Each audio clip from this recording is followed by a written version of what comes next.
Hola, buenos días. Abre los ojos a las 7:01 con tu primera entrevista política del día. Hoy comenzamos el programa con una noticia muy triste. Ha fallecido el periodista Enrique Sileri, director por muchísimos años de la revista Caretas, quienes hemos trabajado en esa revista y hemos conocido el talento y la sabiduría de Enrique Sileri. No podemos sino lamentar esta muerte que enluta al periodismo nacional. Bien, esta mañana nos visitan los congresistas Rosa Mavila y Josué Gutiérrez. Rosa Mavila pertenece a Acción Popular, Frente Amplio, y Josué Gutiérrez es el vocero de la bancada de Gana Perú. El tema, por supuesto, es el gabinete. Mañana se decide la suerte de los ministros y en este momento el país está con unos ministros que están y no están, que son y no son. El diario La República del día de hoy dice que Mayorga no renuncia y gobierno y Congreso no alcanzan acuerdo. Sin embargo, ayer, según el diario Perú 21, el vocero de la bancada de Gana Perú, Josué Gutiérrez, había asegurado que los ministros habían puesto sus cargos a disposición. Hay acá una pequeña confusión y qué mejor que preguntárselo a la misma fuente. Buenos días, congresista Gutiérrez. Buenos días, Beto. Buenos días a toda la teleaudiencia. ¿Dijo usted que los ministros habían puesto sus cargos a disposición? Los ministros saben que al momento de juramentar sus cargos están a disposición. Eso es lo que textualmente lo dije. O sea que están en una especie de renuncia virtual permanente. No, claro. Esa es la composición misma. Desde el mismo día que juramentan saben perfectamente que están sujetos a una evaluación que generalmente está circunscrito a la evaluación que hace el presidente del Consejo de Ministros y la toma de decisiones, como siempre, sin duda, pero los ministros, en el momento que juramentan, están asumiendo la responsabilidad, no están en un estado de renuncia permanente. ¿Qué es lo que ha cambiado? ¿Qué es lo que usted estaba anunciando como vocero? Lo mismo que le estoy diciendo a usted. O sea, hemos hecho una evaluación del contexto sobre la cual debería canalizarse las exigencias que dentro del Parlamento en el Pleno se habían hecho, sobre todo en cuestionamientos a determinados ministros y que seguramente está en evaluación de la señora Ana Jara para que próximamente se hagan los planteamientos que se requiere tomar que se requiere para la toma de decisiones, ¿no? Ok, entonces lo que nos está explicando usted es que un ministro está permanentemente con un pie adentro y un pie afuera. Es así, ¿no? Es así, es un cargo de confianza. Cuando ¿y es así siempre o es así en este gabinete en particular? Es así siempre, porque cuando la confianza se pierde por tema de análisis político o de competencias técnicas, en fin, la decisión la toma el presidente, ¿no? Y eso puede ser en cualquier momento. Ayer se había barajado la versión de que un par de ministros saldrían para, digamos, bajar la tensión. Hoy el diario La República lo niega y yo creo que habría que creerle. ¿Qué va a pasar, Rosa, si es que el Ejecutivo no da su brazo a torcer, si todos los ministros permanecen en sus sillas? Bueno, buenos días, Beto. Buenos días. Permíteme, antes de responderte, dar mi sentido pésame a los familiares del señor Sileri y también a todos los periodistas de la revista Caretas. Ha muerto un gran demócrata, alguien que se opuso a las dictaduras, que siempre tuvo juicio propio y valentía para ejercer el periodismo. Y uno de los últimos grandes periodistas del Perú, creo. La verdad, ¿no? O sea, realmente eso era una mauta del periodismo, para decirlo correcto, de algún modo, ¿no? Bien, ¿qué pasa si no dan su brazo a torcer? ¿Se quedan todos?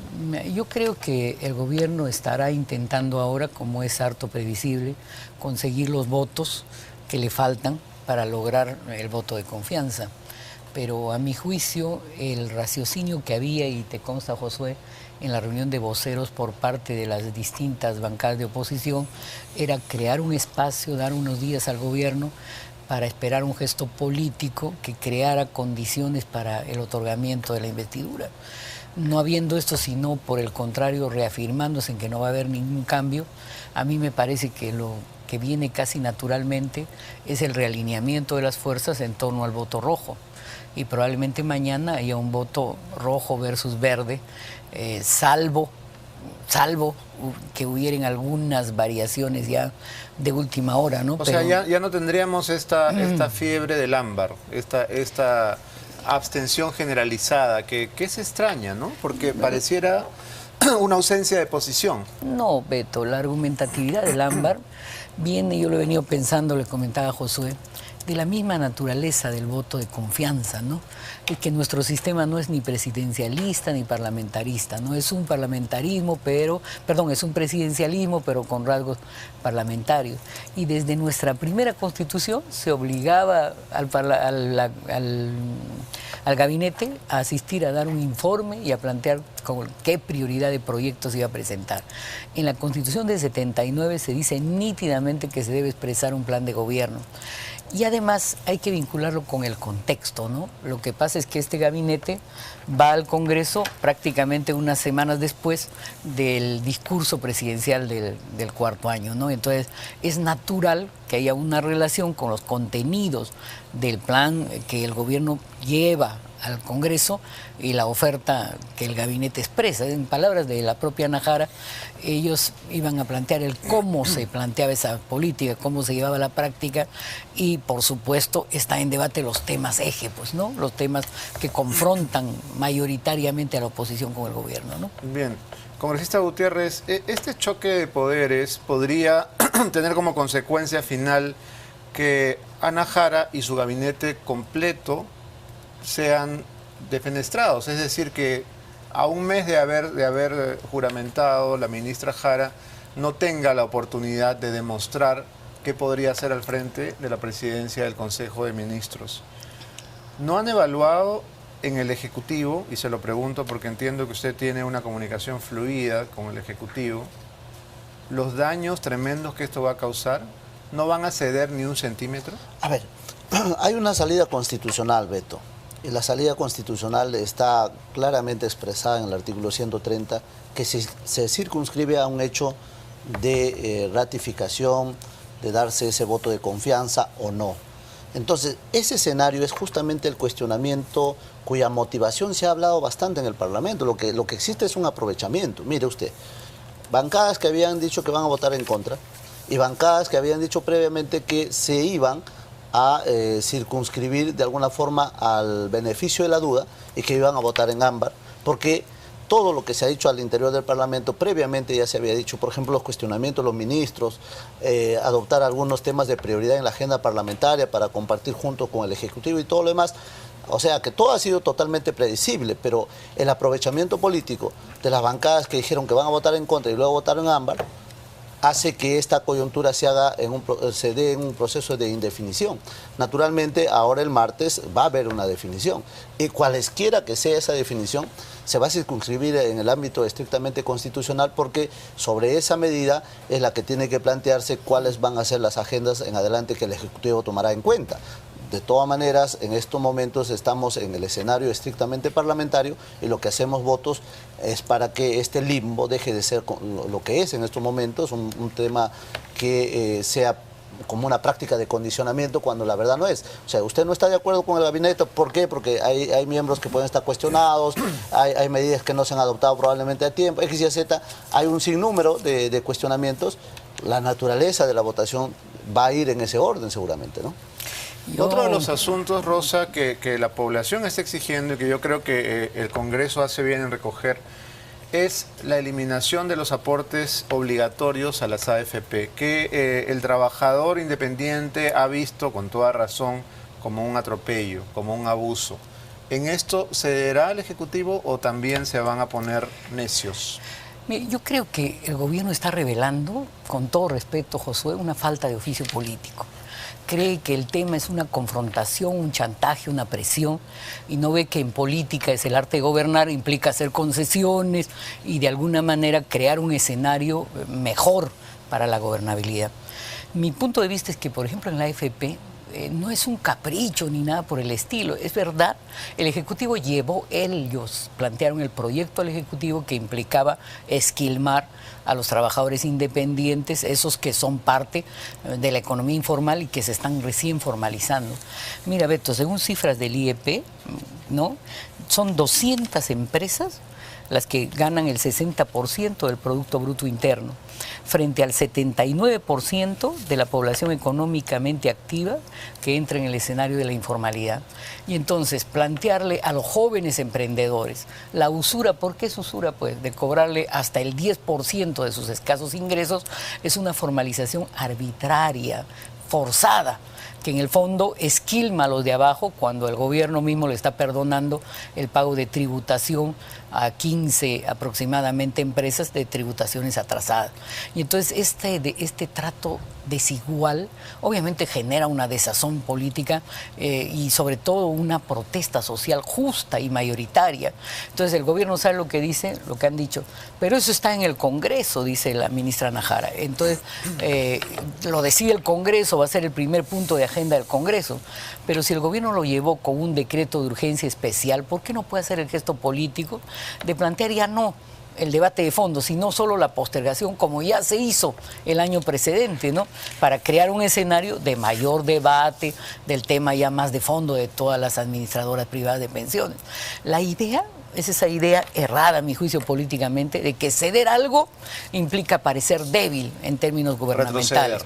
Y eso es un error, porque en realidad, si ganara el rojo mañana, lo que se quería es un escenario de cambio de gabinete y la ministra Jara no va a poder presidirlo. No solo eso, ¿no? Sino que los dolores de cabeza que va a tener el presidente Humala para conseguir cuadros nuevos y refrescar ese gabinete. Ahora, yo ya no sé, estando a la dureza de la actitud presidencial, yo ya no sé si en el fondo quiere eso, ¿no? Quiere de alguna manera liberarse de la ministra de Salud o de no solo de Mayorga, ¿no? Para generar un espacio de recomposición del gabinete. Porque la otra idea a mí me parece antipolítica, ¿no? Porque la política implica sesiones, concesiones, marchas y contramarchas. Ese es el oficio del político, ¿no? Entonces, ese escenario, congresista Gutiérrez, de que realmente el presidente Humala esté harto, y podría estarlo, ¿no? de todos los ministros problemáticos, le ha producido una sonrisa. ¿Por qué sonríe? A ver, Beto, es que justamente se hablaba del contexto sobre el cual se desarrolla todo este problema. Y lo que vemos es una lectura un poco, si bien tiene una motivación de llegar a un acuerdo, no es el escenario, no es el momento. Porque yo entiendo que la ministra Jara tiene como una perspectiva lógica, personal inclusive, y de gobierno, de hacer que todos estos errores, que sin duda la hemos cometido y que los análisis críticos no vienen de la nada, sean corregidas. Correcto, pero ese beneficio de la duda que se le entrega... Si el Ejecutivo no cede, la vida política del gabinete Jara termina mañana. Mañana se van. Entonces, no entiendo cuál es la negociación. No, si ustedes sienten que la oposición los está chantajeando, lo que va a pasar mañana es que el rehén, o sea, el gabinete, va a morir. Pero los puntos, eso es lo que va a pasar. Beto, los puntos sobre los cuales se ha circunscrito, por ejemplo, una de ellas es el tema Mayorga. Pero si empezamos a desarrollar todas, llegamos inclusive a temas de agenda parlamentaria como se ha tocado en este momento. Pero ¿no? de todo ese pliego, en algo tienen que ceder. Sí, nosotros hemos... ¿En qué? Mire, lo que estaba dentro de nuestras competencias en la Junta de Portavoces, lo hemos hecho saber. El tema de los independientes, las AFPs, necesita un tema de revisión. Lo hemos compartido y acá está Rosa, es como testigo presencial de que nosotros inclusive hemos pedido que este tema se agende lo más rápido posible y que no haya objeto de alguna forma a poder observarse en esta norma en el Ejecutivo. ¿Por qué no debe observarse? Para allanar justamente el camino de una discusión amplia al interior del Parlamento. Esa conducta ha sido ya expresada en su momento en la misma exposición. El tema, por ejemplo, del cuestionamiento que se ha hecho a Diego García Sayán en su postulación por parte pero del eso es un pedido específico del Fujimorismo, claro, ¿no? pero por decir, ¿no? Pero claro, y así hay un sinnúmero de propuestas, ¿no? Ahora, lo que sí, Beto,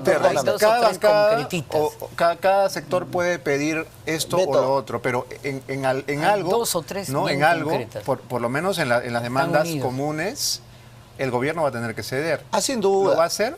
Beto, vamos a ceder, vamos a ir tendiendo puentes para... Yo me refiero al Ejecutivo. ¿Usted es parte del Ejecutivo? No.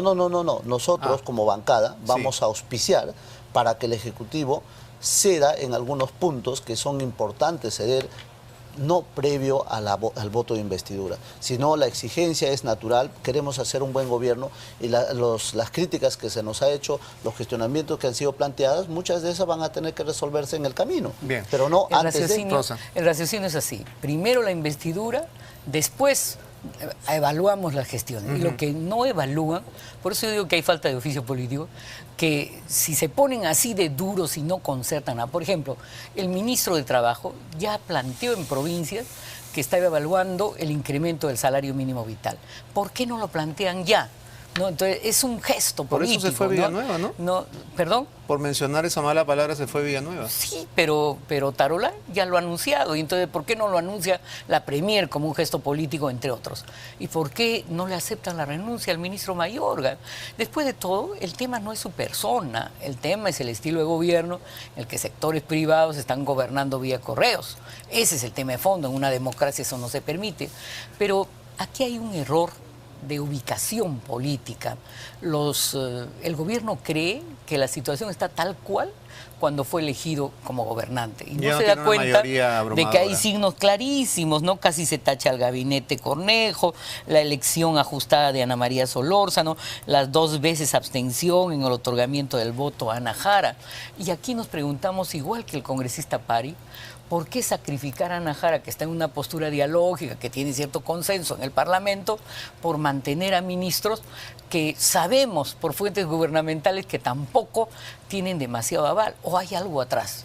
Disculpa, Beto, yo ya he empezado a sospechar que lo que hay atrás es intereses que no quieren que el tema de las AFP se toque. El ministro Castilla salió, recuerdas, a defender a fondo la normatividad de las AFPs aplicadas a los independientes. Entonces, de repente algunos sectores prefieren la crisis a una recomposición y una adecuada relación entre el legislativo y el ejecutivo. Congresista Gutiérrez, la última vez que yo lo entrevisté, si mal no recuerdo, fue a raíz del viaje de Alexis Humala al cual usted lo acompañó. Recuerdo que se fueron en un periplo a Rusia. Luego volvió a las noticias cuando se vio su oficina, ¿no?, decorada tan insólitamente, con las fotografías gigantes del primer mandatario y su esposa. Aparte de estos 2 hechos anecdóticos, ¿cuál cree usted que ha sido el mérito por el cual lo han nombrado vocero de la bancada? No, tendría que preguntarle usted a los parlamentarios que han tenido a bien honrarme con esa designación. Se lo pregunto, ¿no? Porque era un secreto a voces desde hace bastante tiempo. Yo incluso lo escribí en una columna del Comercio porque era un rumor que Ana María Solórzano sería colocada como presidenta y que usted iba a ser el nuevo vocero. ¿En qué momento se empoderó de esta manera? No, los que saben perfectamente cómo funciona la bancada, los voceros generalmente son designados, elegidos después de hacer un escrutinio, cada uno expone sus puntos de vista y así se hace, ¿no? Así se canaliza el tema. Y por elección, además, en el caso mío, no ha habido un solo cuestionamiento de parte de mis colegas y que yo me he sentido honrado que cada uno de ellos puede expresar de manera positiva mi desempeño al interior de la bancada y por lo tanto me han puesto al frente de la misma, ¿no? ¿Pero usted cree que habrá pesado en la opinión los méritos que hemos enumerado? Probablemente sí, como probablemente no, porque ninguno de ellos ha dicho, porque usted ha viajado o porque usted tiene el cuadro, lo vamos a elegir. No, pero eso no es un cuadro. El cuadro tiene. No, pero ese es un cuadro, ¿no? Usted tiene gigantografías inmensas, murales, ¿no? Pero, ¿cuál es el cuestionamiento sobre No, o sea, no hay ningún cuestionamiento. Usted puede decorar su oficina como mejor le plazca. Soy hombre de partido, soy demócrata, creo que nosotros justamente arraigamos nuestras convicciones, reconociendo justamente en el escenario partidario el liderazgo de quienes han ejercido o quien ejerce en estos momentos la presidencia de la República, ¿no? Yo se lo preguntaba porque algunos podrían pensar que esto le ha sumado puntos. No, creo que no. Mañana no aparece ningún banner, ningún gigantografía, ningún cuadro, ni nada por el estilo, y no podría ser adverso a eso. Claro, entonces no es eso. ¿Qué es? No, yo creo que hay una valoración de mis colegas que yo los agradezco, ¿no? Tendrán sus propias motivaciones. Mal haría yo en decir, tengo esto como parte de mi plataforma, ¿no? Estoy en campaña, ¿no? Sí, así es. ¿Qué va a pasar, Rosa, si mañana finalmente el gabinete Jara se tiene que ir? ¿Se puede volver a colocar a algunos ministros que dice la Constitución. La cabeza del gabinete se va. O sea, Ana Jara ya no ¿Algunos puede. ministros pueden permanecer? Sí, sí, algunos ministros pueden permanecer, pero definitivamente Jara ya no puede ser la premier, ¿no? Y ese gabinete tendrá que presentarse otra vez al Congreso para intentar obtener el voto de confianza. Y tiene que sujetarse a la eventualidad de que se le dé en la primera ocasión o que pueda convocarse a una segunda ocasión.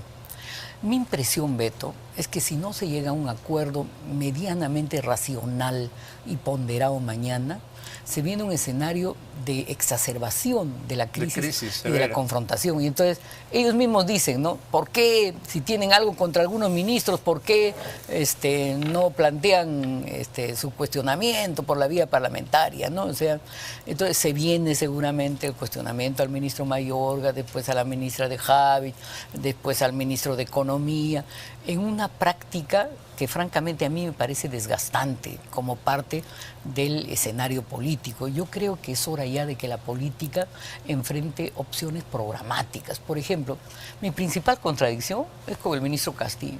Y es por el tema del programa económico, que a mi juicio no está resolviendo un desarrollo interno en función ya no solo de las mayorías, sino incluso de la clase media. Mira, bueno, pero interesante. El ministro Castilla probablemente sea el único que dure de inicio a fin en este gobierno, ¿no? Dicen que su relación con Nadine Heredia es umbilical, ¿no? Y correlativamente ¿Umbilical? también. O sea, es muy cercana. ¿O sea que Nadine viene a ser su mamá? No, pareciera que hay una relación muy cercana, eso es lo que pretendió decir. ¿Qué piensa usted? ¿Cuál es la relación? Es que es risible, ¿no? O sea, un tema del chisme de por ahí. No es chisme, no, perdona, Josué. Yo no he querido intervenir cuando te preguntaron por qué has sido elegido, pero yo sí te diré que, por ejemplo, tus vínculos con el señor Castilla son harto notorios. Tú has sido presidente de la Comisión de Economía del Congreso, hay una cercanía política y de oficio ahí. Eso es lo mismo que he querido expresar, la cercanía del señor Castillo con la señora Nadine no es un chisme, bueno, pero es un diagnóstico político. Lo que está diciendo sí me parece grave. ¿Es usted entonces un chupe de Castilla? No. Falso. He dicho que exista un nivel de... Y tampoco esos son, creo que, expresiones ya muy gruesas, Beto. ¿Chupe? Chupe es una sopa muy rica. Sí, pero en el contexto que le está diciendo es otra cosa, ¿no? El chupe de Castilla, ¿qué sería? ¿Sería su ayayero? ¿Sería no, jamás. turiferario? A ver. Beto, lo que ha ocurrido es de que se comienza con Mayorga, por un sector, después Castilla, por otro sector, después Midori por otro sector. Entonces, un momentito. Si vamos a ir en ese contexto... Hay una relación umbilical entre Castilla y Nadine. No, ¿Qué tiene usted que decir a eso? No es así. ¿Cuál es la relación de Castilla con la pareja presidencial? Castilla responde a políticas públicas que ha sido diseñado al inicio de este gobierno en la hoja de ruta que hemos propuesto y que la estamos desarrollando de manera correcta. ¿Ok? El escenario externo y el escenario externo en materia económica tienen incidencia en lo que es en estos temas, digamos, de crecimiento país, el tema de manejarse adecuadamente, el tema de la inflación. La pregunta es cuál es la relación entre Castilla y la pareja presidencial. ¿Cómo es que Castilla dura desde el comienzo y es inamovible? ¿Por qué? ¿Porque es muy bueno? Claro. ¿Así? Él está ahí pero porque el crecimiento económico se está yendo al diablo. ¿Cómo es que el ministro es bueno? No, son baches económicos, Beto. Perdón. Ese 0.3 es lo que en el año 2009 fue el menos 0.3. O sea, el Perú no es una isla, el Perú está insertado en la política internacional, en el tema del comercio y otras actividades, que son las que tienen incidencia directa en la economía. ¿Qué pasará mañana, congresista Gutiérrez? ¿Cuál es su pronóstico? ¿Qué va a ocurrir mañana con el gabinete Jara? Vamos a asumir, si bien es cierto, con el beneficio de la duda de muchos parlamentarios, vamos a decidir una elección en la cual, no quiero ser pitonizo, pero sí le advierto, o puedo decirlo ahorita, nosotros en el mejor de los escenarios no hemos merecido la confianza del fujimorismo, como tampoco de concertación parlamentaria, de tal manera que, excepto esas dos bancadas que podrían votar en contra, los demás darán el beneficio de la duda justamente para que Ana Jara, con las cualidades que se dice que tiene, pueda desarrollar justamente un escenario totalmente diferente, recogiendo las posturas para cualquier que se han dado, observador, ¿no? Y cualquier analista amateur, lo que va a pasar mañana es que el gabinete Jara se va a tener que ir a su casa y el presidente Humala no va a tener de dónde sacar ministros. Tal vez usted es el próximo ministro de Economía. No, yo creo que eso no ha sido una motivación, ni es una motivación personal, ni de grupo. Creemos que el país debe fortalecerse en función a las definiciones. Eso Bueno, prácticamente. el tiempo nos ha ganado. Gracias, Rosa. Gracias, congresista Gutiérrez, por haber venido. Gracias. Nos vamos a una pausa. Cuando regresemos, hay una revelación en el caso Comunicore. El propietario, el titular de la empresa, era un narcotraficante. Estarán al retorno el periodista David Rivera, de la revista Poder, que ha hecho la denuncia, y Patricia Juárez, vocera de Solidaridad Nacional. Ya regresamos.